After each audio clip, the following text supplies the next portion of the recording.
कौन कहता है कि केक को पतीले के अंदर बेक करने से इतना प्यारा कलर नहीं आता है। अक्सर आप लोग कहते हैं कि आप ही पतीले में तो कलर ही नहीं आता, तो आपकी आप ही ने इस केक को पतीले के अंदर बेक किया है और आप इसका कलर चेक कर सकते हैं। मैं आप लोगों के साथ तफसील वीडियोस शेयर करती हूँ ताकि आप लोगों को ईच एंड एवरीथिंग का पता चल जाए और आप लोगों से भी चीज़ें वेस्ट ना हो बल्कि परफेक्ट तरीके से आप केक बना सकें। तो इस केक को बनाने के लिए ना मैंने 3 अंडे इस्तेमाल किए हैं। इसको ना पहले आपने बीटर से बहुत अच्छे तरीके से बीट करना है। अब कुछ लोग ये कहते हैं कि आप ही हमारे पास तो बीटर है नहीं, हम क्या करें। तो आपने जान लगानी है और हैंड विस्कर का इस्तेमाल करना है। जब तक आपका अंडे जो है वो फ्लफी नहीं हो जाते तब तक आप हैंड विस्कर से इसको विस्क करते जाएंगे। लेकिन अगर आप लोगों के पास हैंड विस्कर भी नहीं है और इलेक्ट्रिकल बीटर भी नहीं है तो जूसर जग होता है ना, उसके अंदर आप 3 अंडे डालें और बहुत अच्छे तरीके से ब्लेंड करते जाएं। मैं वो भी आप लोगों के साथ शेयर कर चुकी हूँ। 1 बाय 1 सब चीजें इसके अंदर डालते जाइएगा और फिर ना ब्लेंडर को आप चलाते जाइएगा तो बिल्कुल इसी तरह का मिक्सर आपके पास रेडी हो जाएगा। इसके बाद जी आधा कप मैंने इसके अंदर शुगर डाली है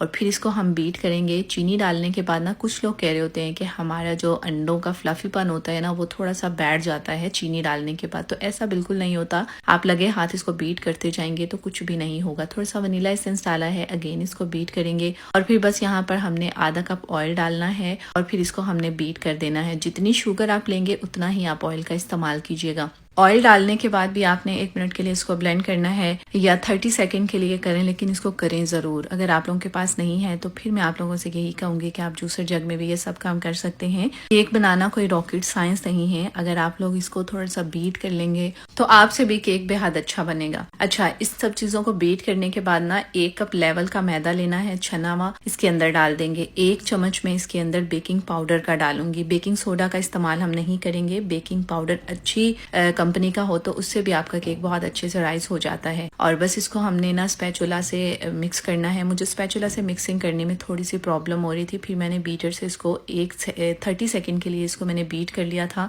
बहुत ज़्यादा ओवर बीट नहीं करना। ये मैदा वगैरह डालने के बाद आधा कप दूध डाला है और फिर बस आपने ना हैंड विस्कर्स का इस्तेमाल कर सकते हैं या आप बीटर का इस्तेमाल कर सकते हैं। बीटर अगर आप चलाएंगे तो 30 सेकंड या 20 सेकंड के लिए आपने चलाना है कि इसके हम एयर बबल्स रिमूव नहीं करेंगे। और बस बीटर मैंने 20 सेकंड के लिए इस्तेमाल किया था जिससे ना सब चीज़ें बहुत अच्छे तरीके से मिक्स हो गई थी। आप चाहें तो हैंड विस्कर का इस्तेमाल कर सकते हैं। थोड़ा सा दूध मुझे कम लग रहा था, फिर मैंने 1 घूंट दूध और डाल दिया। कुछ टाइम के लिए इसको बीट कर लिया था मैंने। हमारा केक का मिक्सर जो है वो रेडी हो चुका है। आप चाहें तो इसको डायरेक्ट बेक कर सकते हैं, लेकिन मैंने कैरेट केक बनाना था इसलिए मैंने इसके अंदर कैरेट्स का इस्तेमाल भी किया है। आप चाहें तो इसको ऐसे ही बेक कर लें, ये भी जबरदस्त केक बन जाएगा। लेकिन मैंने चूंकि कैरेट केक बनाना था इसलिए मैंने रेड कलर की फ्रेश कैरेट ली और बारीक वाले ग्रेटर से ना आपने इसको ग्रेट कर लेना है। अगर आप छुरी से काटेंगे तो थोड़ा सा मोटा रह जाएगा। कोशिश आपने ये करनी है, अगर आप सेम इस रेसिपी को फॉलो कर रहे हैं तो फिर आपने किसी बारीक ग्रेटर से अच्छे से गाजरों को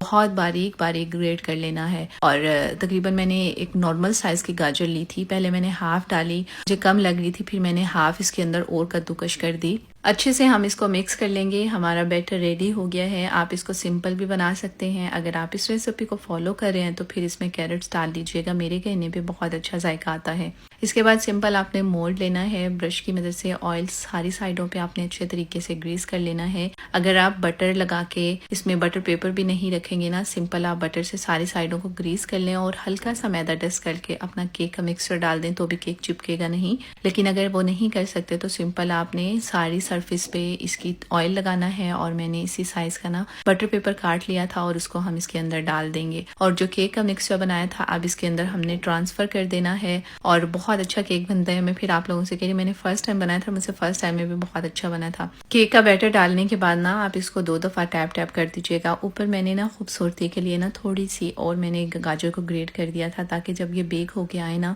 तो इसके ऊपर ना गाजर का बड़ा प्यारा सा कलर हो। लेकिन खैर जब ये बेक होकर आया था गाजर तो बिल्कुल नजर नहीं आ रही थी। अच्छा, अब इस मोल्ड को उठा के ना आपने सिंपल पतीले के अंदर रख देना है। पतीले को पहले से प्री हीट कर लीजिएगा। मैंने 20 मिनट के लिए इसको प्री हीट किया था, ये अच्छा खासा गर्म हुआ है। और फिर बस हमने मोल्ड को बीच में रख देना है और इसको कवर कर देंगे। बार बार खोल के देखने की जरूरत नहीं है, आपका केक उससे राइज भी नहीं होता और कलर भी नहीं आता। आप टाइमर सेट कर लें 40 या 45 मिनट्स तक आप इसको कवर रहने दें। 45 मिनट के बाद आप इसको खोल के देखेंगे तो आपका केक का ऐसा ही खूबसूरत कलर आएगा। यकीन करें, इसको इसको मैंने बेकिंग ओवन में बेक नहीं किया, बल्कि आप लोगों के सामने मैंने इसको पतीले में बेक किया है। और कलर आप देख सकते हैं कितना ज़्यादा खूबसूरत कलर आया है। आपने इसको चेक कैसे करना है, स्टिक डाल के आप इसको चेक कर सकते हैं। केक अंदर तक आपका बेक हो गया है। फिर बस ये हमारा केक बेक हो गया था, हमने इसको निकाल लिया था। थोड़ी देर ठंडा होने दीजिएगा और नाइफ की मदद से इसकी सरफेस इसको सेपरेट कर लीजिएगा। ये चिपकेगा नहीं, बहुत इजीली बाहर आ जाएगा अगर आप अच्छे तरीके से मोल्ड को ऑयल से ग्रीस करेंगे।